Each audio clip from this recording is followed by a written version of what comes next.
Good evening, everyone. Welcome at Yallah Talk, your podcast dedicated to geopolitics and world news. I am Hafid Boutaleb talking to you from Casablanca in Morocco. And tonight we're going to discuss this Gen Z phenomenon, the Gen Z demonstrations that swept the world since last year, and their impact on global geopolitics and the balance of powers, and what's next and how it started. To answer all these questions tonight, I have with me on the studio Rasheq Rahman. Rasheq, welcome with us. You are Thank you. political leader of Bangladesh. You have a first-hand experience with the Gen Z demonstrations that has struck Bangladesh last year, and you have valuable insights tonight to share from your experience there as member of the Awami League, the party of the independence of Bangladesh, but also the party that was in charge up until 24 before being ousted by these Gen Z demonstrations. And also from Washington, Calvin Dark, your global affairs analyst. Thank you for joining us, Calvin. You're going to tell us about the temperature in Washington on the brink of these demonstrations that are going to sweep America, I would say, demonstrations expected all across America from small towns to big cities to denounce the rule of Donald Trump that is president now since almost 1 year for his second term. And before talking to you, Calvin, and before you give us some information about the situation and the context on the brink of this hot day that all America is expecting, we are starting with you, Rahman. Rahman, thank you for having accepted this invitation. And you have a very interesting experience. I don't know if in many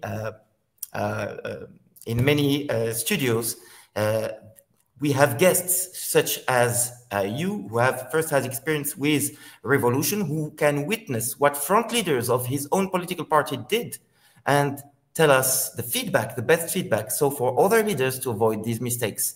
Thank you very much, Rahman. How are you? How is the political leadership of the Awami League? How is the Bangladesh today? And what's next? What people say 1 year after the Gen Z upheaval in Bangladesh? First of all, I'm doing great. As an optimistic person, I have to say I'm doing great. However, I'm displaced, and to somewhat extent, you can say that I am seeking refuge in a country which is not my country for very compelling reasons. As you already mentioned, that there was a revolution led by the Gen Z in our country. Yeah. And there was overwhelming violence for which our party leadership, and of course, I'm not detached from that, we all have to evac the country. However, I believe that we must find positivity in everything that happens. And I hope to go back to Bangladesh soon enough, as soon as this unstable, volatile situation comes down and people find a true direction towards something better. And I'm sure you would agree that people resort to the ways of revolution by actually having a hitherto dream that perhaps they are not getting what they're entitled to, what they should get. So in most of the cases, after the revolution takes place, we must assess whether the revolution was for the right causes and was it enough to suffice the dreams and aspirations of those people who have participated in that revolution. However, before getting into Bangladesh, I would like to address your question from a reverse order. I strongly believe that the world, the status of the state that it is now in, a leader like Donald Trump is very much necessary. Because being a citizen of Bangladesh, being a part of Asia, we have witnessed that during the Biden administration, due to certain, I would say, whimsical decisions, ad hoc decisions, the entire world economy was affected badly. And honestly speaking, these Gen Z revolutions that you are seeing, surely there may be jurisprudence and reasons behind that, but also the instability that was caused during Biden administration worldwide has a role to play as well. So I would think that Mr. Donald Trump, as the President of the United States of America, should continue. And I see that as far as inflation is concerned, he's trying to make wonders happen. And we see some good effect, which is affecting the whole world. A lot of things are becoming stabilized. And also for a country like Bangladesh, now the dollar price is stabilized because of Mr. Donald Trump. That's a very important thing because our 90% of trade takes place in dollar denomination. Okay. And also his peace efforts, many people may not agree with him, but it is working.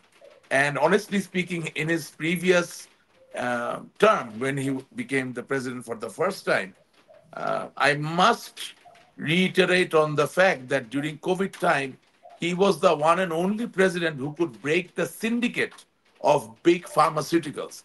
If not so, then we would not, I believe, we would not get the vaccine of COVID so fast, and we Okay. would not get so many participants manufacturing Yeah. COVID vaccine. Also, during his tenure, no new war was initiated. Rather, a Yeah. lot of conflicting situations he Okay. tried to mitigate. Okay, And he's Rahman. trying to do the same thing even now. Okay, Rahman. You precise. I can tell you you're doing well. I can see it from here, and that's good that you precised that you live in exile. You are an exiled Yeah, because Bangladeshi, and because they burned my houses.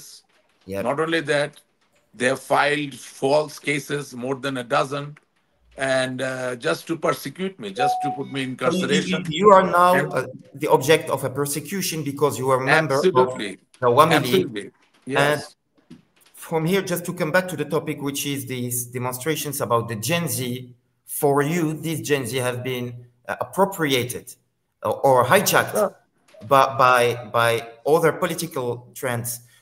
But before getting back to you, Rahman, just quickly to have an introductory statement from Calvin, and then I get back to you, Calvin, from United States, Washington. Tomorrow, the United States will witness huge demonstrations across the country, across the 50 states, as I saw on the media, to denounce a first 10 months of the rule of the Republicans and Donald Trump.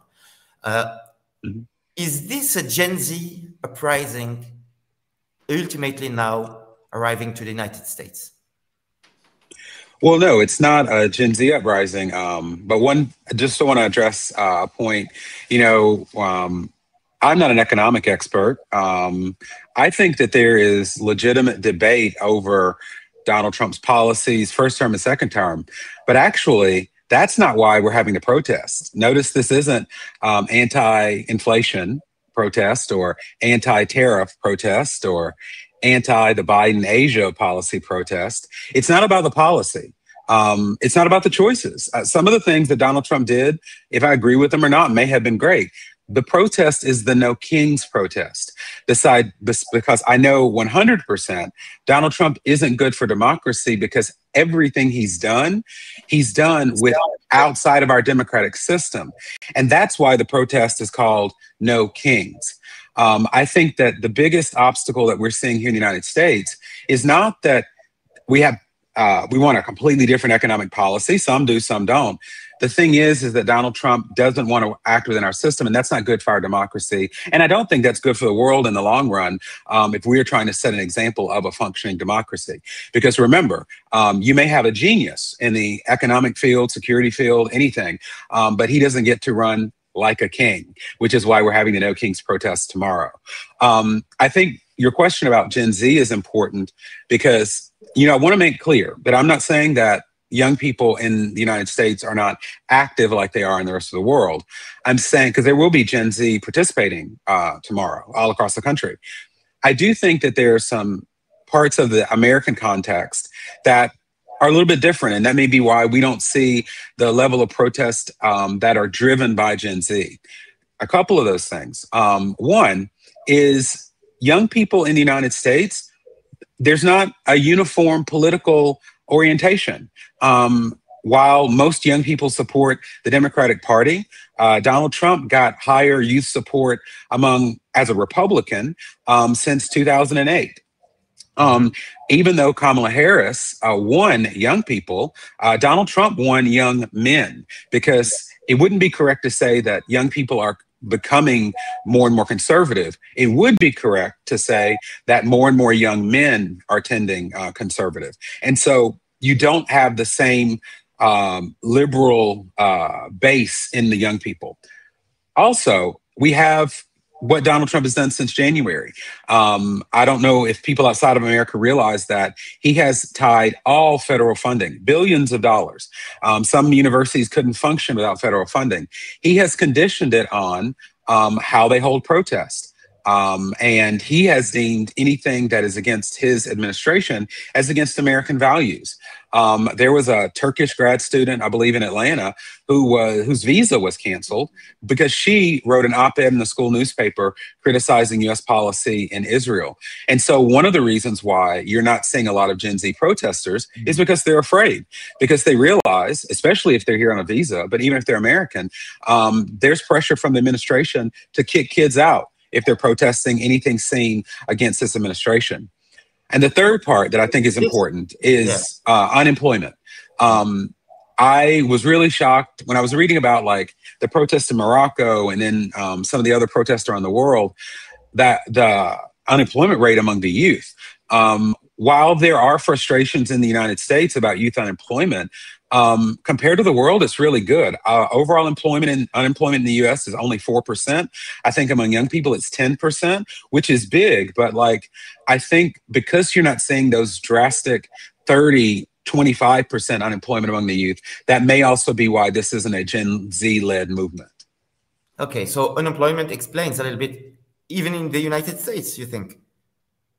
Yes, because like I said, I'm sure that there is a crisis in the United States about young people finding jobs that support a standard of living in the United States, but it's not at the level that we see in other parts of the world where it's 20, 30%. In America, it's 10%, and overall, it's only 4%, which I think points to how Biden did successfully rescue the U.S. economy from COVID, because he saved us. He saved us. We didn't have the recession that everybody was predicting. So I think that because economic conditions are a lot better in the United States relative to the rest of the world, there isn't that frustration at the same level among young people. Thank you, Calvin. I should have precise that you are also a member of the political party that is the Democratic Party, and that I support them. They still don't have my complete official support yet. I'm seeing how they handle tomorrow's protest. Yes. Yeah. And you're not very leaning toward Donald Trump. I think the audience have easily guessed this. So before getting back to you, because it's very interesting what you're saying, I want to go back to Rahman, but just a few seconds to precise. I'm broadcasting from Morocco, which is a monarchy. We have a king here, and we are very happy of our king. As you know it, Calvin, you come here often, and you're intimately in relation with Moroccan authorities due to your duties and your job. There are no king's protests, of course, in Morocco. We had Gen Z protests. It's also a first-hand experience that I have, first-hand experience a few weeks ago, 2 weeks ago exactly. We were shaken by surprising demonstrations. We couldn't expect such big demonstration. However, let me tell you that it was more spectacular on the media than on the ground. Still, it was very important. It's an important warning, and that's why we are doing this live, to understand what's going on. Before getting back to you, Rahman, let me say about the Gen Z, the difference between, because on off before starting, you mentioned the Arab Spring, Rahman, am I right? You said that Arab Spring is always these springs, these revolutions, upheaval, uprising, call them whatever you want. They start with the younger share, I would say, of the society, the younger part of the society. What is the difference now? The difference is that the tools that use these new generation called Gen Z, it's not the same that the one, my generation and yours also, Gen Y, was in the Gen Y, people had this new perception that we can see within the Gen Zs, but using all tools. If you remember the Arab Spring, people were demonstrating on the streets, of course, using some Facebook, but it was also all tools like occupying universities, occupying offices, getting very quickly toward violence, and powers were not used to such spectacular uprisings with a massive media coverage. Today, there are new tools. It's almost that, again, I just stated that it's more spectacular online than in the reality. It's more boiling on the online forums than in the streets. So just giving an example, Discord, everything is happening on Discord. That's at Discord. I discovered this tool just 2 weeks ago. So what is, how it started? Tell us, like you would tell a story. Rasheq Rahman, political leader of Awami League, the former party in power in Bangladesh. You are talking to us. You are in exile. You have a first-hand experience with demonstrations. You suffered from these demonstrators. Tell us like a story, how it started, and when have you started understanding that it was very serious, and what would you have done differently with your hierarchy within the party? Because you said it, you were not happy with the political leaders of your party, how they managed it. What would you have said to these people if you can have a time machine and go back in 2024? Okay. First of all, you see, it's not about me being from Bangladesh, or it's not about being Kevin from USA, or you from being from Morocco. There are monarchy in this world, in few countries still now. There is democracy. There are systems where they call it communism, yet they have resorted to free market economy, such as you can take Vietnam into account, you can take it's a China. very resourceful, powerful country, China, for sure. The idea is to first to be able to understand what Gen Z is irritated by. We often fail to realize that. You see, with Gen Z, as far as leadership is concerned, the word charisma, charismatic leadership, it has totally changed. That means the classical model of providing leadership or the political rhetoric per se has absolutely changed. You cannot stand in front of the Gen Z and deliver a speech of 60 minutes and then expect that they would remain focused and they would swallow whatever you're telling them. You see, in my country, there is a word, Bengali word, it's a jargon, it's called para. They don't like para. That means they are somehow or the other more focused. And classical leaders often fail to realize that Gen Z, more than the development aspect, that is, more than making bridges, more than making roads, more than making export processing zones, they are more interested in a life or a situation where they have peace.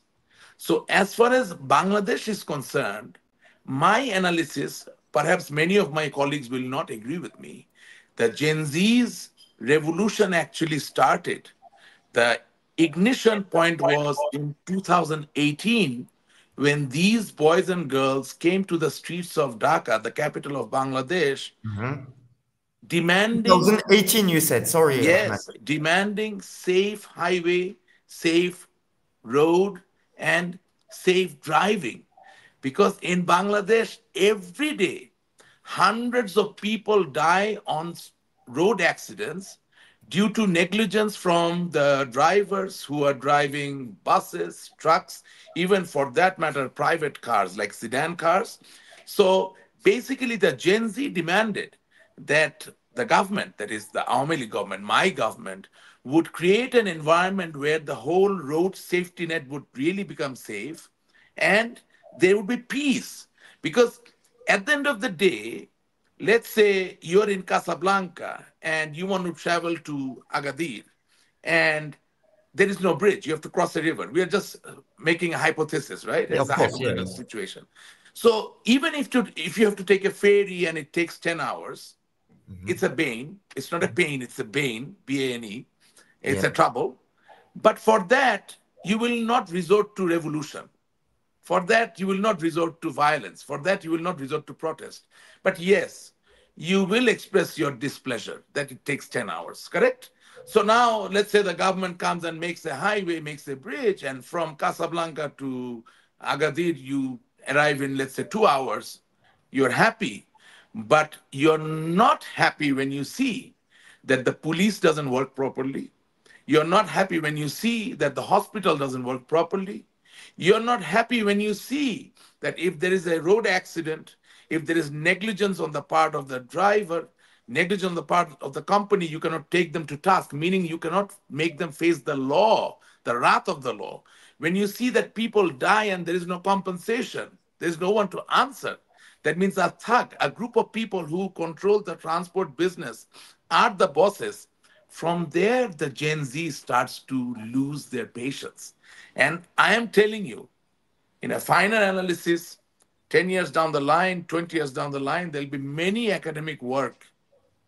What is happening now, they're going to get refined and they'll be published. It will come in front of the world, and you'll see that today, what I am telling you, the truth shall come out. From there, it started. Because, From 2018, yes, from because of 2000, the safety absolutely, of the from highways. because So, our government, so our it's a small demand. That's no, how no, it's. it's a no. In perspective of Bangladesh and India, it's not a small demand. It's a very big demand, because there is a culture of thuggery that prevails in the country due to lack of democracy over the last 50 years. There are a lot of, according to Antonio Gramsci, I know the, I'm sure Of you know course. of him, the social Yeah. scientist of Italy. According to his theory of hegemony, there are a lot of hegemony that has been uh, strengthening itself, rather weaponizing would be the correct word, themselves, taking advantage of the fact that true democracy does not prevail in these societies that we are talking about right now. Mm. So there is a hegemony of transport drivers, there is a hegemony of transport owners, there is a hegemony of police officers. My God, what hegemony of police officers? Would you They call it have, intermediaries? I'm sorry? Would you call these people intermediaries? Yes, Intermediate people? No, I would not use such a civil word. I would say they are modern day thugs in a disguise of being a bargaining agent. Do you understand? Like Bugs, there's yeah. a CBA in the labor movement, so they're more like a bargaining agent, but they are not bargaining in the favor of overall welfare for a nation. They are bargaining for the people who belong to their flock. So, as far as Gen Z is concerned, Gen Z do not really like this. Gen Z wants to see that the fundamental rights that have been promised by a constitution, by the state, it prevails. So whether he is having food in a five-star hotel or not doesn't matter for him. But he wants to see that the stipend, the staple, the food that he's getting, it is not adulterated. There Yeah. is nothing that would cause cancer, that there is nothing that would kill him. He Mm. or she wants to feel that the education that they're getting, that will actually ensure them to captivate future, and they can utilize, or you can use the word exploit, their potentials so that they can have a beautiful life. Now, in the case of Morocco, in the case of Bangladesh, in the case of Pakistan, in the case of India, Sri Lanka, Nepal, everywhere, it is a reality. I love your country. I've been to your country many times, Hafid, and we have been long time friends. It has so much potential. If you come to Bangladesh, you'll see it has so much potential. Yet, it is a fact that my country has been independent for 54 years. You really cannot claim that you can go into a hospital and get world class medical treatment. Of Mm. course, if I am a part of the executive, the government, then I would say no, no, no, we are very good. But no, I'm a politician. Oh, I about have that, not sold my soul to anyone. I have to tell about the that, truth. Rahman, I just want to. You were a leader. I mean, not front leader, but one of the leaders of No, I Awami was a League. front leader, but I was not part of the government. I Yeah, was you were solely not part part of of the the. political You were party. front leader of the Awami League, but not Yes. in the government. Absolutely, absolutely. I But was there on a regular basis on television channels yeah, and I on the remember. I social remember. media, Yeah. but my position was very different. Today, like I am persecuted because of few corrupt individuals who were there in the government So two and also things. within the vicinity of the government. Right. Our job, as you said, that Awami League was the party which made Bangladesh independent. My job was to talk about that because our great leader, our father of the nation, Bangabandhu Sheikh Mujibur Rahman, Yeah. he led this country to independence, fighting a war against Pakistan, keeping four values up front. One is secularism, number is social justice, number three, socialism, number four, socialism and democracy, and number four was the values of the independence war that we dearly fought for, Yeah. so that human life is preserved, Yeah. human dignity is preserved, So, and so we can please. set an example in front of the world. Yes. So how So, come? How come the police shot the demonstrators? There were yes, I'm hundreds coming of. to that. So So, what as happened? a, I want it. So if you can tell us from yes, inside, what I, happened? I'm telling you. So, as a political leader, this was our job to continuously try to educate the mass, including the Gen Z, that why Bangladesh became independent and what is our endeavor, right? So the four pillars of independence that I talked about, you can find similarity with European countries, you can find same similarity with USA, and we are great preachers of freedom of speech, freedom to worship, as Franklin Delano Roosevelt in his four freedom speech he delivered, that freedom to worship, freedom from fear, freedom from want, and freedom of speech, right? So we advocate those things. Unfortunately, when a political party is in power for a long time, the idea of check and balance, the idea of being able to regulate itself and remain altruistic becomes a very difficult proposition. So, from there, a part of the administration was actually abusing the law and order forces in such a way where this incident that you are discussing, it happened. We cannot say it did not happen, and we can never say that Gen Z was on the wrong side. But yes, what we can say, that the revolution of the Gen Z was without any form, was without any structure. As a result, although Sheikh Hasina has left the country, she is now in Delhi, India, although Awami League is not in power, and the followers, workers, and the leaders of Awami League are being continuously persecuted, lynched, killed in broad daylight in Bangladesh, Wow. but the aspiration which drove this revolution, I must say, it is far from being achieved. Because I'm sure you remember once we met in a, how would I say, quasi formal environment in Casablanca, and I told you that Hafid, before choosing a new system, you must know who is going to lead the system. So, if you take Egypt into consideration, it's not too far away. After the Arab Spring, when Hosni Mubarak was dismantled from power, they choose Muslim Brotherhood. So their leader was Mursi. But people of Egypt didn't know. They did not have enough You time have what no it is idea about. of Morsi or Muslim Brotherhoods, of Right. course. What they did not know. So what it means, that if you shall see that you're nearing an expiry date of your political proposition, then from the love towards your country and people, from patriotic perspective, you must allow alternate political forces to grow and to become well known to your countrymen, so that even in your absence, they cannot cause harm to the people. Even in your absence, they can provide stability. Today, the problem is there was a revolution. That's it. And the revolution is just there. It is not achieving anything. I can guarantee you they will not achieve anything in Nepal. They will not achieve in Bangladesh. And even other countries where the Gen Z is making a movement, I salute their aspirations. Mark my word, there should not be any confusion. I salute their aspirations. But I'm also telling you with responsibility that the culmination of the reality shall not be very Okay. pleasant and sweet. Thank I, you, Rahman. I think, yeah, Yeah, I just want go to ahead. make a note of that point. I actually think, as you were talking about Bangladesh, maybe the United States, and particularly the Trump administration, should take a lesson from Bangladesh. Something you said, I think, really speaks to what is happening now in America, which is why we have the protests tomorrow. Right now, Republicans control every bit of government, Congress and the White House. There's a majority on the Supreme Court. And so what's happened is they have neglected the checks and balances. And as you mentioned, with political parties, political movements that forget that they have to be responsive to the people, we're starting to see the frustration here because of what you mentioned. Like, I'll give you an example.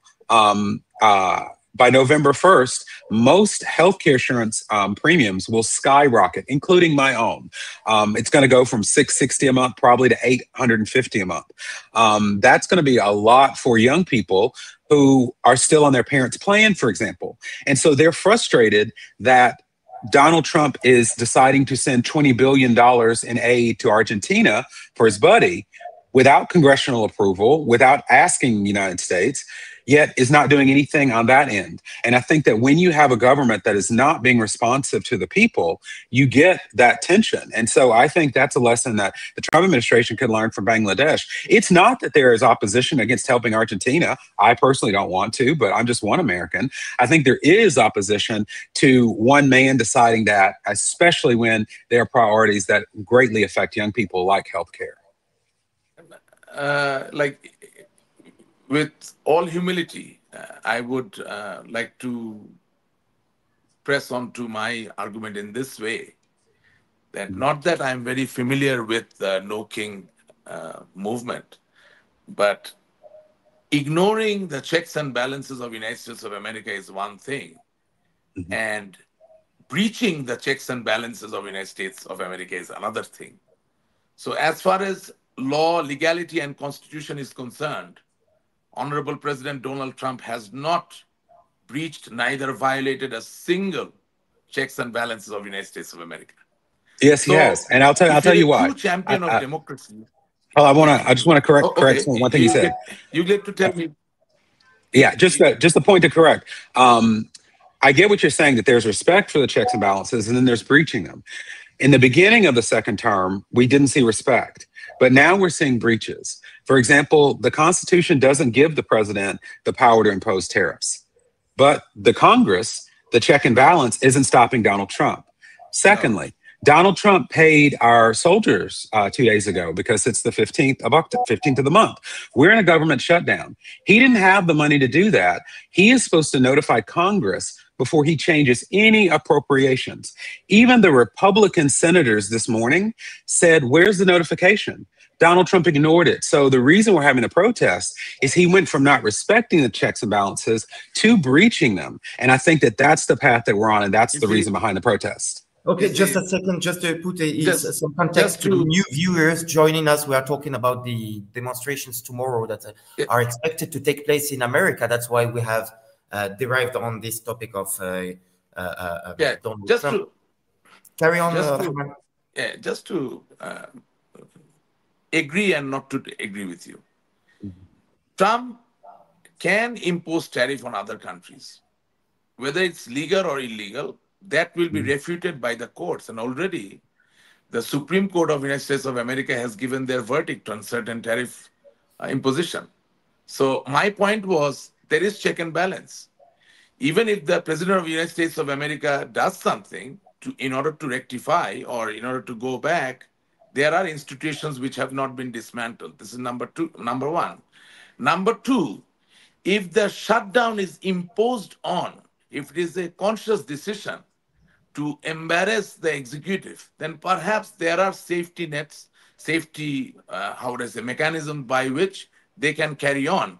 Because as you're saying, Mr. Kevin, that if the payment to the soldiers stop, do you really want that, even as a Democrat or as anybody?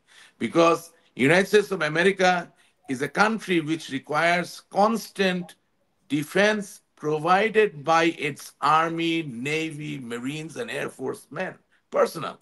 So you cannot compromise on that just because few people in the Congress or in the Senate has devised a way where you can molest the president's hand into a situation where there is a government shutdown. So it is the President of the United States of America's number one primary responsibility to make sure that whether everything works or not, at least the defense aspect of United States of America remains intact, operational, active. And also, as far as the financial aid that you are talking about to Argentina, without knowing much, I'm just saying that during Biden administration, the list of aid came out from which country was given how much money. And out of that, I must mention one. I hope you guys don't misunderstand me, but it is a reality that $22 million was given to the Gaza people for buying condoms, contraceptives. A I know they place weren't. No, where every this day, was declined. It's a fake Yeah. yeah, news. it was declined by Trump, yes, but No, it no, was no, offered. no, no, no, That's no, what I'm no. saying. It was offered. I'm just saying. I'm just No, it saying. wasn't offered. It wasn't offered. Just to correct you on that No, point. it's Okay, that's Gaza, fine. Gaza province in Zimbabwe, in Right, Mozambique. Sorry, Okay, right. there is No, no, no. even a What even province. then, even then, what he happened came up was with a published list of long right, reasons for and which these and aids were given. they were In debunked. Bangladesh, There's he provided about $39 million to promote democracy, Mr. Biden. right. And as a result, today there are about 4 to 5,000 people dead due to mob lynching. So the government became destabilized. Now the jurisprudence behind these expenditure can be questioned. So that's the whole point. That if Hello, you but yeah, can I want to question, answer your question that you please, asked. please. First of all, I totally agree that the defense has to be continued. I don't think that I don't think it's safe for America to not have that continuous. However, it is not Donald Trump to decide that on his own. We have a system. And unfortunately for Donald Trump, if Congress isn't allowing him to do what he wants, he can't just decide what's best for our No, country. that is not correct. That is the king. And you know what? In some countries that wouldn't make sense. But That's I'm not correct. speaking as American. He doesn't get to say they're not doing their job, so I'm going to decide everything. That's the first part. No. Second part is here's the big difference between the projects you mentioned with Biden and Trump. Let's say, for example, there were condoms, $100 million of condoms. That money, Joe Biden asked the US Congress for money for his projects. Congress passed a budget and said, you can spend this money. And he did. Now, was it the best way to spend it? Maybe that's why Kamala Harris lost. We don't know. The difference with Donald Trump, he did not ask not one single American, is it important now for us to spend $20 billion for Argentina? So once again, this isn't about the particular policy, the amount of money. It's the fact that we don't have a king in America. And I don't care how emergency the situation is. One person shouldn't just be able to decide that for America. That's what's Kevin, underlying the protest. Yes. Yes, sorry, Kevin, I just have to. I understand what you're trying to Sorry, say, but the Rahman, just problem to is, precise for the audience, just for some sensitivity of Moroccan audience, kings just don't decide that way. Even in Morocco, we are a kingdom, we have institutions, and the king is tied to these institutions, so a constitution. I think the No King protest refers to the original war that created America. And I'm sure you agree with me, Calvin, where the original American settlers revolted against the king in London for behaving with them not like citizens, not like English citizens, and imposing them abusive taxes. So that's why now there is this called No King protest. But in Morocco, again, we are a monarchy and we have free speech, as you can notice. But I can't just, sorry, Calvin, just for that, really apologize, but just let you say that the king behaves and says and does whatever he wants. This maybe refers to these absolute kings in the 18th century during the American Independence War, but doesn't refer at all to any monarchy in the world, because most of the monarchies are constitutional monarchies, including Gulf countries, and the kings are tied to institutions and they can't just decide whatever they want. This was just to precise. Right. And let me clarify. I have not heard any American ever.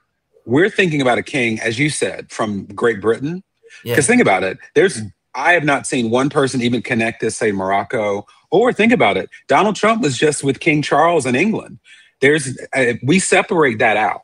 This is a completely American thing. Domestic lexic. Exactly.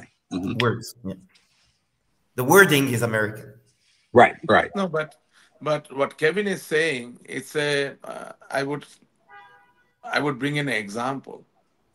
In Bangladesh, for which the Gen Z actually participated in this revolution, another reason that is there were great allegations that few people were siphoning out banks, meaning they were coming up with huge loans from the banks using fictitious name, fictitious companies, which So did not this was in necessarily. Bangladesh. Yes, yes, absolutely. So the allegation was as such that about $100 billion was siphoned out of the country over the last 15, 16 years by few people utilizing massive abuse of power and authority. So What was it true? when well, I'm coming to that. So when we got into the investigation, right now the investigations are taking place. Everywhere it seems that they have followed all the system. That means whoever was the chairman of the bank, he had a board, he called a board meeting, all the board members agreed to give this fictitious loan, then all the credit check committee, all the credit risk management committee, they were all aligned. So as far as the paperwork, the system is concerned, it is absolutely correct. But reality is that you are bringing in a tea stall owner who is not even worth maybe $500, but you are sanctioning a loan of $100 million in his name. Then once the money is put in his account from there, it is flying to Singapore. It is being moved to USA. It's being moved to United Kingdom, and so forth. So this has happened over the last 15 years for about $100 billion. Now, what is the relevance between Kevin's delivery, Trump's situation, Congress and Senate?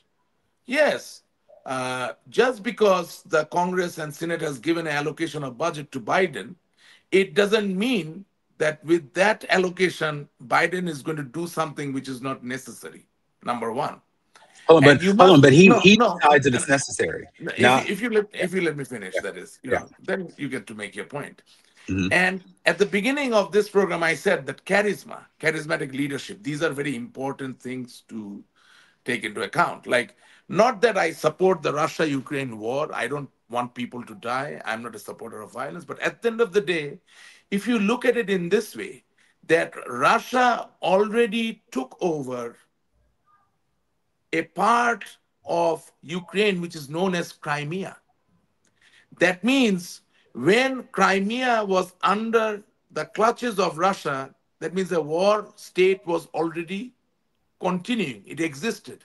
There was a war zone. So while a war is going on over the area called Crimea, why would President Biden go and offer membership of NATO to a country like Ukraine?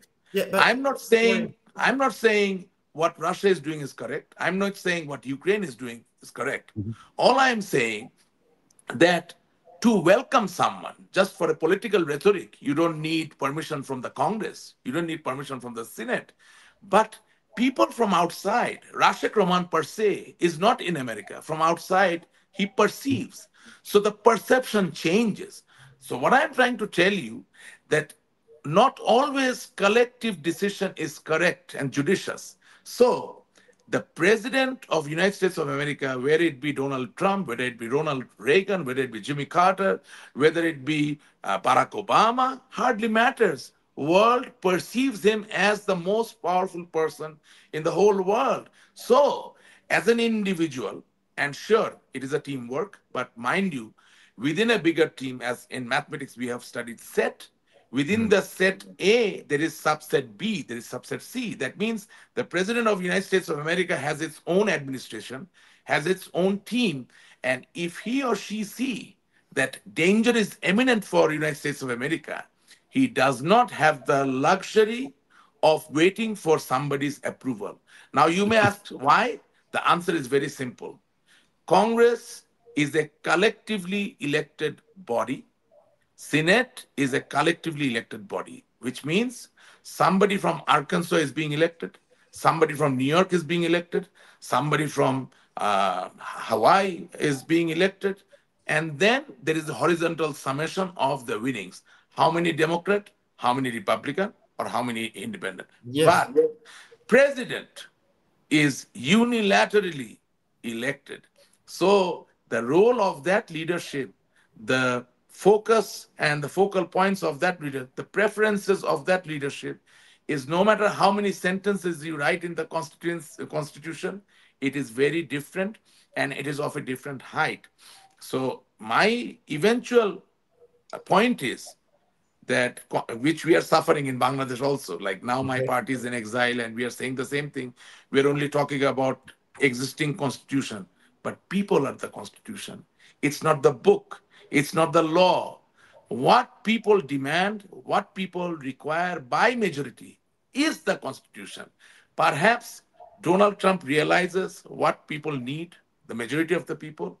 Maybe uh, other people understand. I'm no one to judge that. All I am trying to say that as I look at America, America has a very undemocratic role to play in the world. Why?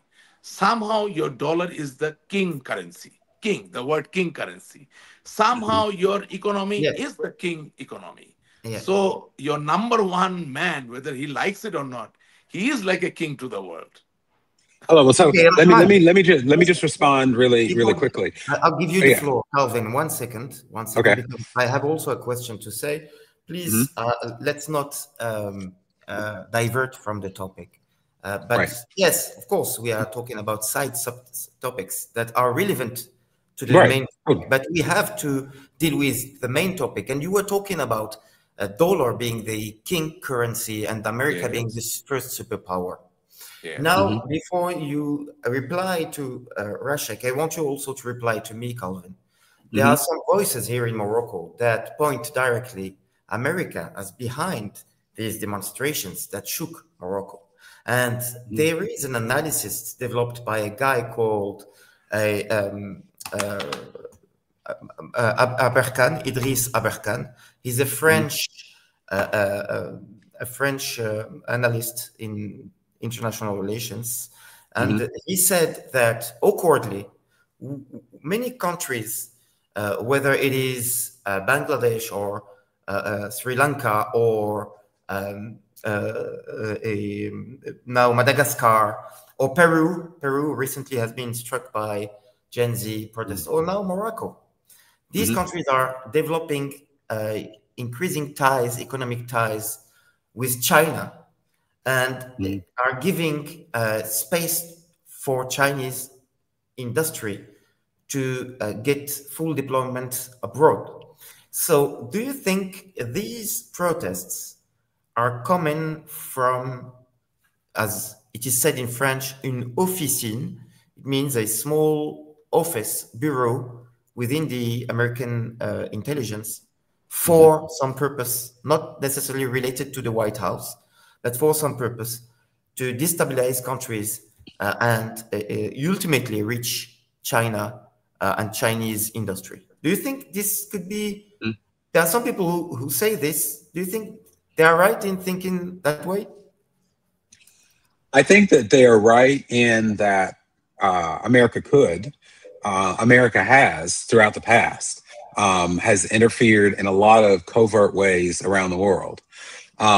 So America has the ability to do it. There's nothing against American. There's nothing morally or principally keeping America from doing it. However, I don't think they are, just because our government right now is not that strategic. And I don't mean necessarily the Trump administration. I mean, I would say since 9/11. Like, think about it. The reason the attacks of September 11th happened was because the CIA wasn't talking to the FBI, wasn't talking to the National Security Administration, wasn't talking to the Lack other of police coordination. forces. Lack of coordination, right? We have the Department of Homeland Security now because of September 11th, because we then decided, wow, we need to put everybody in the same room. Okay. So I don't think it's happening, not because America wouldn't do it, but just because I don't think that we're strategic enough now to do it. I also, in the case of Morocco, um, the reaction that I've heard a lot, after the protest was Morocco is really an example of stability to America and is a stable American partner on many levels. Like, there aren't many countries that have that kind of a relationship with the United States. So I don't know of any American lawmaker from any party who would see any value in destabilizing Morocco. Now, are there things being done now to weaken China, to change what China's trying to do with a lot of countries around the world? Probably so. I don't know if they're being effective or not, but I don't think there's a huge official campaign for it. One just quick point too, we were talking about our American system, and I think this relates to this Gen Z question. I definitely understand, as an American who lives outside of America a lot, how our system is perceived. But I think in this time, people need to understand how America is. The president is not the most powerful person in this country. Our Constitution is built that the Congress is the most important branch because it is the representatives. Let's remember that in the Constitution, the Congress can get rid of the president. President can't get rid of the Congress. And I know that Donald Trump wants to rule without seeking Congress's help. I think, honestly, maybe there are times when dealing with Congress slows things down and it's not as efficient. But guess what? We're in a democracy here. I honestly know that Donald Trump is probably frustrated that he cannot execute his budget the way he wants to as president. I would say tough luck, because we're in a democracy where, yes, you actually have to ask Congress for permission for every dollar. And so the question becomes, well, what if he makes bad decisions? What if Biden made bad decisions? And I believe Biden made several that I don't agree with. Our solution in democracy is when the elections come, guess what? They won't be president again, or their party won't be president. Correct. So we don't have an emergency democracy in America. Correct. Where if people can't get along, then the president can just unilaterally decide things.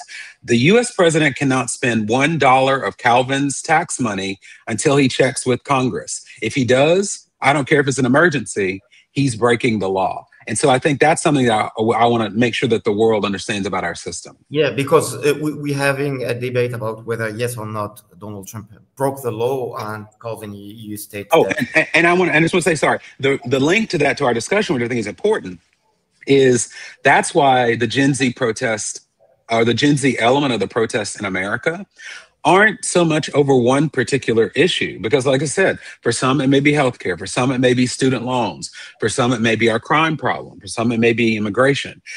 That's not what's motivating the protest. What's motivating the protest is America is not used to living under a leader who wants to leave without consulting Congress. And that is why it is the No Kings protest. So I think if we compare the Gen Z movements in the United States with the world, we have to remember that part of what a lot of Gen Zs don't agree with is that decisions are being made without their input or without other Americans' input. That's the unifying theme of the protest tomorrow.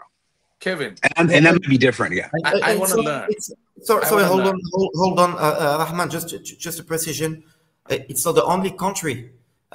Today, Madagascar elected or appointed a new president after the former president left the country in a French airplane, definitely, apparently. So prior to this, the Malgache Assembly in Tananarivo, the capital of Madagascar, have voted against the president. So, of course, it's not the case only of the United States.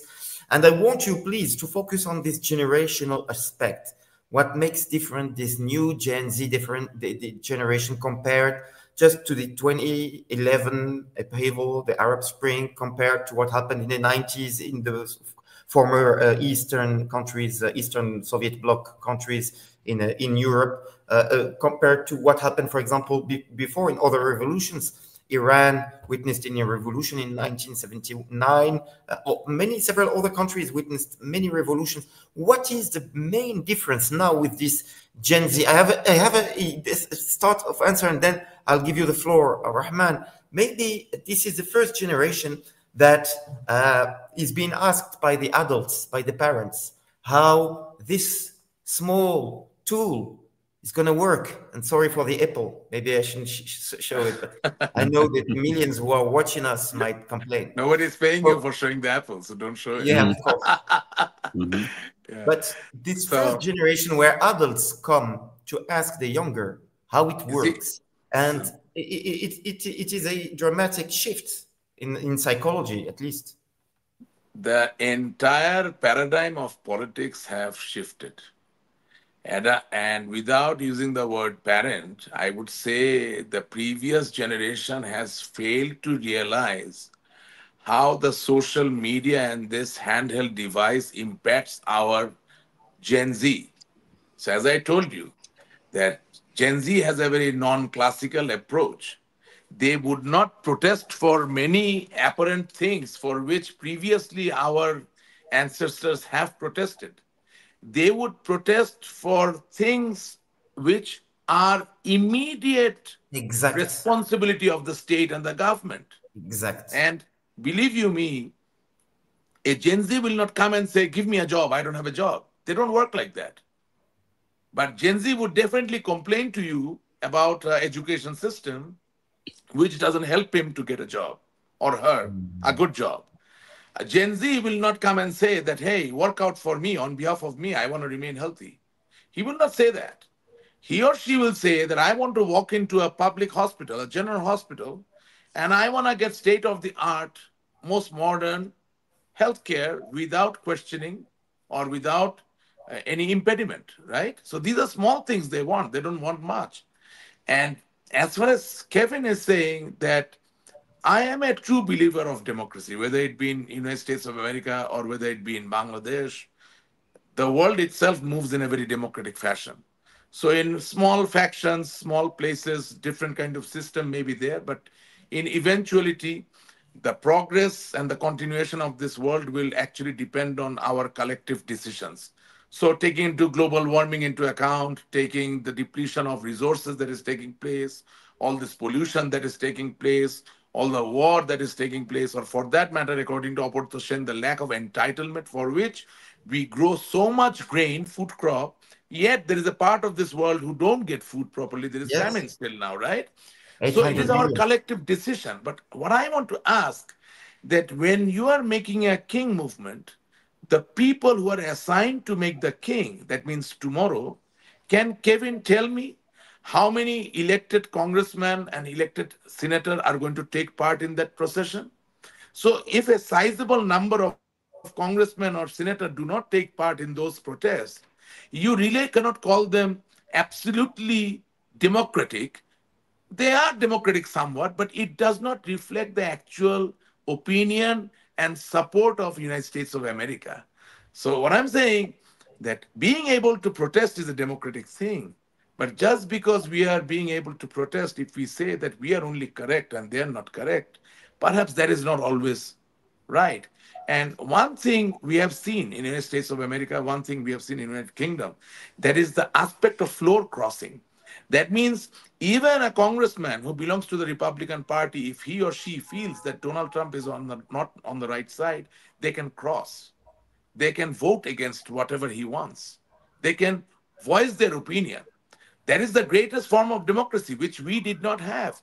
In Bangladesh constitution, still now there is Article 70 and 71, where a member of parliament cannot raise his voice against anything that he feels is not correct against the government. He will lose his member of parliamentship. This is not there in United Kingdom. But in Morocco, it is there. In Morocco, a member of parliament or the member of the legislative body cannot make an official statement going against, No, no, it is what possible. I mean. No, no, No, it not is against the possible in Morocco. We had a, not against the monarch. They cannot make a sorry? statement against the monarch. No, They no cannot make one. a statement. Sorry, no one will make statement against the monarch for a simple reason. No, I'm Uh, just saying. It's an that example. doesn't I mean mean, it's a limit to free speech. It's just right, respect exactly. because there is a But symbolic behind the yes, monarch. but in USA there is no limit. That's what I was saying. That was the example. In Yes, I was. England, Yeah, just in gonna. England, you can stand in the parliament and talk against the monarch, the king of England. No problem. They will not Yes, like it. just. The I'm not. loyalists will not like it. They will protest, but you can. So, what I'm saying is that democracy itself is a difficult proposition. But for that, one must own the sense of justice and fairness in him or her. It's not only the book called Constitution, it's only, or not only the set of law. Any democratic process which does not stand beside justice, any democratic process which does not stand beside human values is not democracy at all. Democratic system is one thing, democracy is another thing. Abraham Lincoln's Civil War from 1861 to 1865, it was a war, but it championed democracy Yes. because it was trying to defend and uphold the right of the people who did not have the right.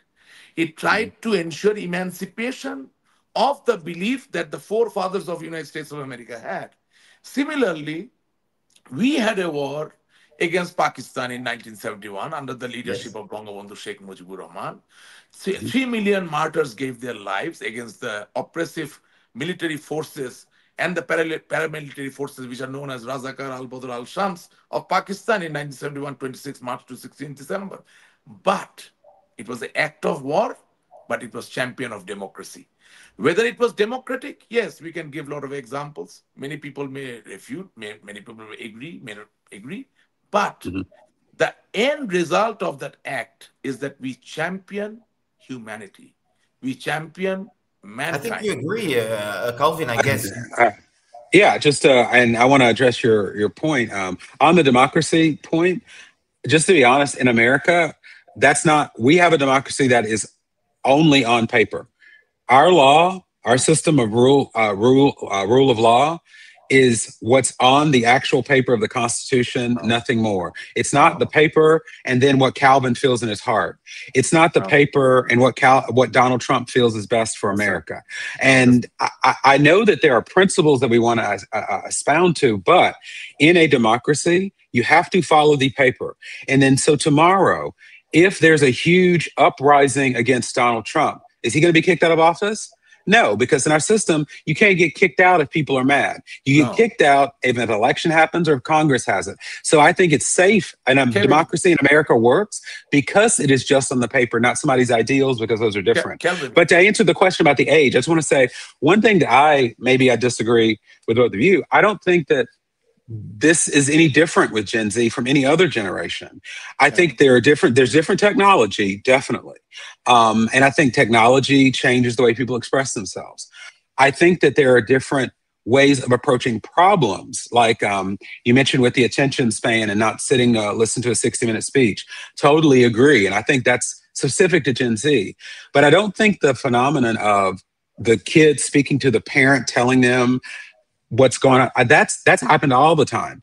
It just wasn't with social media. It happened in the 80s with TV. That's how people got together. It happened in the Vietnam War in the 70s. It was the young people telling Richard Nixon's generation, we don't want to fight this war against communism. In the 50s and 60s, in the civil rights movement, Martin Luther King was only in his early 30s when he was assassinated. He was very young. So I think, at least in America, it's always been the young telling the old, hey, we need to change things. I think the difference with Gen Z is they just have a new tool, but I don't think it's specific to them. Maybe, probably, there is also the age of the world leaders. Let's say it clearly, there is a generational clash. Keep in mind that, sorry, Rahman, really few seconds. Keep in mind that two elections or one, if you remember 2021, people were complaining about the age of the American candidates. Trump was 76 and Biden was 78. And now Trump is 79 and Biden was 82 the first half of the campaign. You remember, up until late July, when Kamala took in charge. So definitely, and the biggest fortunes in the world, Warren Buffett is 95, George Soros is 95. Big fortunes, big decision makers are too old for this new generation. They are too old for us already. And most of our generation feel that they are old. And now we got a serious feeling of being even more old with this new generation, recalling us that the Y generation are now the uncles and they're not anymore the youngs in the streets. So yes, there is a generational gap more acute than in the time of Nixon or during the Cold War, etc. I think that today A small point on that, and I looked this up because I was curious. I think there's an age gap with the leaders. I also think America, we're just older. I looked at the median age in America is 39 years old. In Madagascar, it's 19.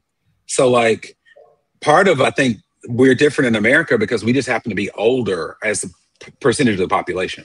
So that's before giving you the floor again. So I'm saying twice. I hope you're okay with that. Sorry again. Apologies, Rahman.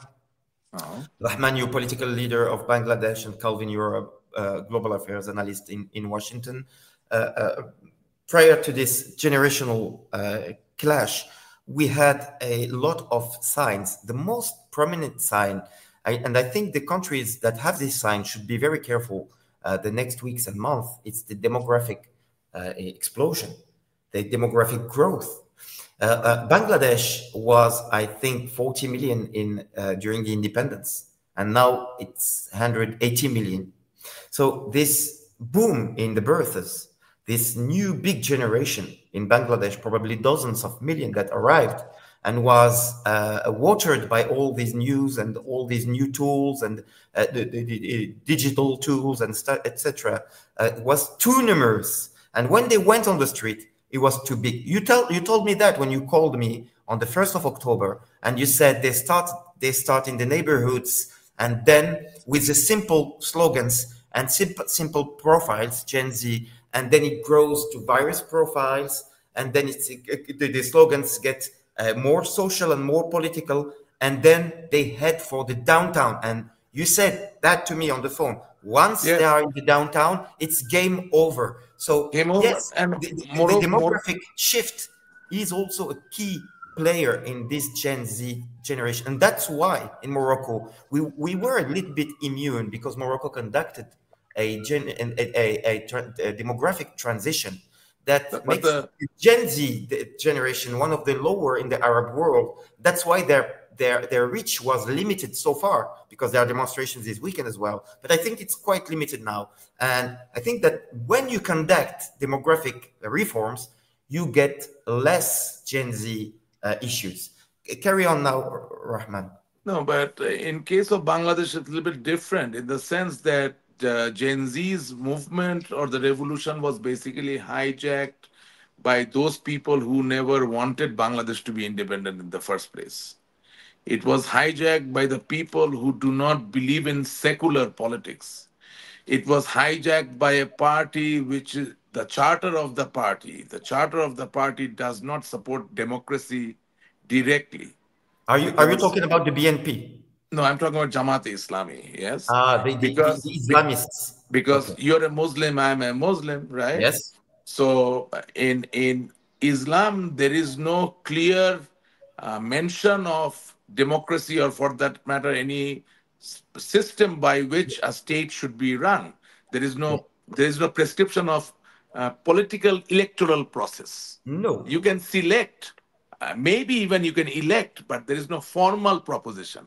Yes. So when a party is talking about eventually attaining Sharia law in a country, that means they are going to get rid of the conventional democratic system with which we are accustomed to. But why did it happen? Because the Gen Z saw, and also we saw, that a vibrant democracy requires regular elections which can be claimed to be transparent and fair. That was not happening. So once that doesn't happen, there is an uprise of frustration, there is an uprise of terrorism, there is an uprise of fundamentalist people, and that's what happened. And like here, as Kevin is saying about the constitution, also in Bangladesh, there is a constitution. But what is the safety mechanism? The safety mechanism, just like United States of America, there was a Supreme Court which had a great responsibility to intervene when the intervention was required. Even now in the United States of America, a lot of decisions Kevin may not agree with. I agree. Perhaps you agree, maybe somebody else. But Supreme Court does intervene. It does try to play its historic role, which failed in Bangladesh. Our Supreme Court did not play that historic role. As a result, today this miscarriage of, how would I say, this democracy or whatever you may call it, it has taken place. And as a matter of fact, it is not only bad for us, it is bad for everybody in Bangladesh. So what I'm saying, for the moment, temporarily, you may not like a decision, but if you follow through and if you see that the checks and balances are working, like in the United States of America, Kevin's tax money cannot be spent by Donald Trump. That is true. Similarly, the Congress and Senate cannot do something which the president doesn't desire. There is a gridlock. So you have to sit, you have to agree, and you have to get things done. Maybe there are some occurrences, maybe there are some situations where Kevin is not happy, maybe somebody else is not happy. Similar situations were there in Bangladesh also. But we are talking about eventuality. Eventually, the checks and balances, the institutions and the persons who hold that, if they don't come out with their own capacity to protest and put foot down, then obviously there'll be a revolution from the Gen Z. And without a structure, you can dismantle the people who are doing wrong, you think, and then you cannot achieve the correct thing. And if you take a very, like the social media you were talking about, how it is playing its role, just think about this. Hitler's or Nazis' final solution. What was that? To annihilate the Jews from the face of this earth. And what was the eventuality? Once you get rid of the Jews, then you get rid of the people who are not Aryans, non-Aryans, right? Okay. So the final solution was dealing with supremacy of human race, correct? Yeah. Now, let's say in 1939, if there was handheld devices, mobile phones in everybody's hand, and let's say social media was so vibrant, where from Berlin throughout the entire world, up to Burma, to India, Delhi, up to England, London, Birmingham, like let's say Iowa, everywhere people would know what final solution is about. Then do you think this Second World War would have taken place? Do you think there would be a Pearl Harbor? Do you think so many millions of people would have given their Who lives in knows? Who Auschwitz? knows? It wouldn't have Who knows? happened, right? Oh, So, no. Actually, just on that quick point, I hope it wouldn't, but I can honestly say it might have. Look, no, we it might saw, not have happened. I but hold must on, tell but look, you, it might not have happened. in Gaza, for example, Because Yeah. you have to, for 2 years, Gaza, we saw Gaza, Kevin, like, yeah, Kevin, but that we saw it. What I'm saying. no, Gaza would not happen in the first place if in 1947 there was well spread social media established in this world. People did not know what was happening. And believe Oh you me, no, what I'm saying that, is that that that happened in Now Gaza, they know. now right? they know. So That already it happened is in. pretty late. Already it is pretty late. So you need to recover, right? And No, also, I tell I was you, just saying to your point, if that would have happened in World War II, I think it might have, because for 2 years we saw those images on okay. social media and videos, and we still didn't stop it. So I'm just saying, I don't know. But Yeah. Rahman, you said something very interesting. I try to Hold change the on, perspective a little bit. hold on, Rahman. You Yeah. mentioned something. I want to come back to it. You said that somehow behind the Gen Z, you saw the Islamists. Yes, absolutely. They hijacked the revolution. Okay.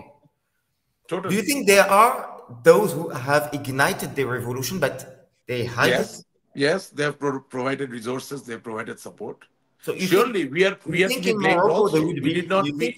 we did not manage the situation. Surely we are to be.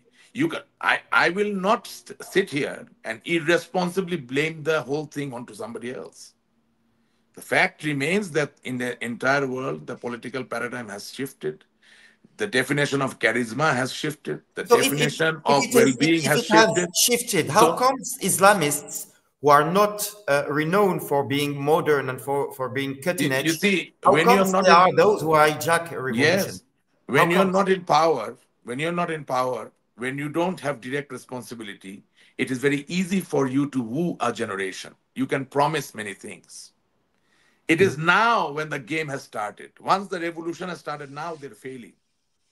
They cannot give what they have promised. You said that because the elections before were not fair and free, that Exactly. Yes, that absolutely. And enhanced the for that, frustration. I'm criticized by my own political party. But Okay, I'm telling you, You It said was that. So not idle. this led to frustration within the masses, I would Absolutely. say. Yes. This Yes. It did. frustration was exploited by the Islamists. Yes. Absolutely. Okay. And their So allies, which is BNP. those who really ignited it in a second hand or in indirect way is those who never organized fair and free elections. See, Hafid, absolutely, absolutely. That's what I'm saying. If Awami League had practiced free and fair election, then perhaps once Awami League would be in power, another time maybe BNP would have been power. But mind you, both the parties' foundation is on the independence war of Bangladesh. Why? Because my father of the nation, his party was Awami League, Bangabandhu Sheikh Mujibur Rahman. On the other hand, Major General Ziaur Rahman, the founder of BNP, was a freedom fighter also. So we both enshrine the same values. So if there was a vibrant political system continuing with the election, free and fair election, then what would have happened? Maybe once Awami League governs, maybe once BNP governs, but at least the country doesn't go to the Islamic fundamentalists. Yes, Jamaati Islami's rise took place when BNP was in power from 2001 to 2006. But just because that happened, it doesn't mean that you will stop having the dialogue, you will stop having the relationship with a progressive force with which you have to ultimately face these terror mongers. So we stopped that process. We stopped doing politics. Politics is a continuous process. We more focused on development. That's what I'm saying. That even if you don't make a bridge, even if you don't make a road, even if you don't have a iPhone 17, you don't go for a protest. You go for a protest when you see that the policeman does not listen to your just call. You protest when you see that your ailment does not get the health care that it deserves. You protest when you see that your future is not getting the nursing that is required from a school, from a college, from a university. And you also see that your country is continuously being siphoned of its wealth. Yeah. So all these things put together, this thing Nourishing happened. frustration. And today I predict one thing to you. I'm predicting one thing to you. Not a single country of this world shall remain free from the Gen Z revolution. Why? Because there are a lot of degradations that are taking place, not only social or political, which we are not concentrating on stopping. If you think about the electric car revolution that is taking place, you're not thinking about the extraction of cobalt all over the world, which is actually creating an imbalance in the mineral uh, equilibrium of the world. The petroleum based cars that we are continuously Yeah. producing and is ever expanding, Yeah. that also is depleting the mineral that is there. Of So course. now, if you believe in the purpose of God, then the entire purpose is to maintain balance throughout. So Yes. whether it is environment, whether it is minerals, whether it is cobalt, whether it is crude soybean oil, whether it's crude oil, doesn't matter. We have lost the sense of balance. So this is going to happen everywhere until unless the entire world can unite and our predecessors and also us decide that we shall empower and guide the Gen Z so that they stop these degradations from Yeah. happening further. If not, if we want to keep the steering in our hand, Yeah. and if we continuously think that we are in a conflict with them, then actually in the long run, we are not going anywhere and it will not spare anybody. It's going to touch Be- everyone. because you ultimately, of course, you're right, Rahman. Of course, They are because the future. because if you read a book of Thomas Kuhn, right, the name is he wrote it in 1954, I think. The name is uh, Paradigm Shift of Scientific Structures. So like you enter different eras of scientific innovation. If you go through that, you will see that environmental science is nothing new. It was there. Maybe you did not talk about it much, but few people of the world knew about it, the rest did not know, correct? Similarly, the internet was not invented today. The internet was invented in 1970s, but Yes. nobody knew about it. The purpose of internet was to have interstellar communication. Today it is an everyday thing. You and me, we are sending emails, we are browsing Google, We're all that. talking now through internet. So what I'm saying, that if information was disseminated in the same way, the way you can do it today, perhaps we would have a different world. But we are optimistic. Whatever we have now, still now this world is sweet. Still now the world is beautiful. So we gotta act upon it. We gotta move forward. And I hope things change. We can unite and we can bring about a change. Thank you, Rahman, for mentioning climate change. And yes, I think it was your conclusion word. Are you still with? Yeah, you're still here. Yes. Yeah, we still have a few minutes to go before giving you, Calvin, again, the last word to conclude. And then I'm going to end up the podcast. And maybe if you have a last thing to mention, Rasheq, feel free to do it. Climate change is one Thank of you very much. yeah, well, climate change is one of the drivers of these demonstrations. Whether yes or not it is a hoax or not, and all information, all scientists now are agreeing that climate change is a reality. The stance of Donald Trump is a problem. Whether yes or not it is a hoax, we have an issue how we behave with the living. And this Gen Z was raised in a world where they were flooded by videos of floods often happening in Bangladesh, for example, or India, of animals extinction, mass extinctions, of oceans being overfished, of wars, of deforestation, of a new disease. Yeah, you still here? Yeah. Yes. Sorry, of this new disease, and we have 5 minutes to go. So they were raised by this fear, this anguish of future, and they lost trust and confidence in the adults because the adults drove the world in this mad situation. Although you said it, Rahman, it is still a sweet world. Yes, I agree. But we have to protect it. We have to protect it. Do you think if we address in a better way the climate change issue, not like unfortunately United States are doing now, if we address it in a better way, do you think these Gen Z demonstrations won't generalize in the whole world to stick to this dark prediction of Rahman, which is quite a pessimistic prediction? We don't want the world to become a huge mess. But you said it's gonna spread the world, the Gen Z demonstration. You think, Calvin, if we address in a better way the climate change issues, we will tackle this issue in a more efficient way, the issue of Gen Z demonstrations? I think so, but on the case of America, before that, we have to just have before we can address the problem, we have to admit that there is a problem. And Donald Trump says the hoax, but it's not just Donald Trump. There are some states in our country where teachers are not allowed to say that there is a climate crisis. And, you know, I said that there are, especially among young men, becoming more conservative. You have a lot of young people who are believing that. And so before we can tackle the problem, we have to recognize it. I do think just on one kind of point with Gen Z, what motivates them. One thing that does, I think, motivate Gen Z, whether it be climate change or anything else in the United States, is when there is a key, like a central thing that can be clearly expressed, where there is like a consensus that this is wrong, then you see Gen Z being more active.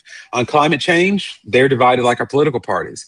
But the Black Lives Matter protests in 2020, that was a large percentage of Gen Z and young people, because racism is easy to understand.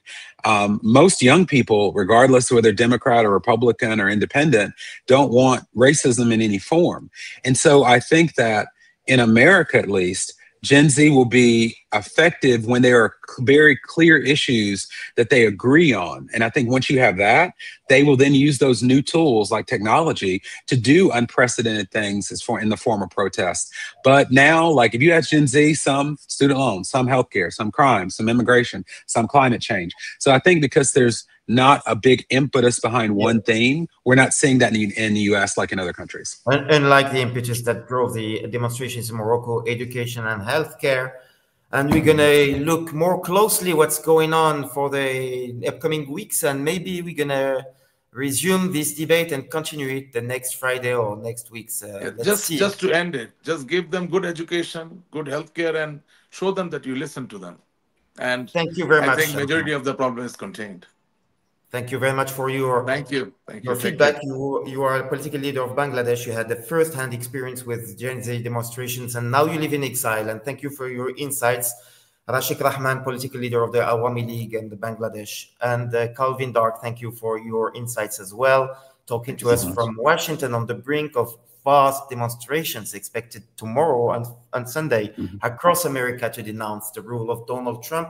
Thank you, everyone, for following us these podcasts of this Yallah Talk podcast dedicated to geopolitics and world news. And follow us for more news on our page. Wait for you the upcoming days for updates. Thank you very much and have a good Thank you. Thanks both of you. Bye. Bye.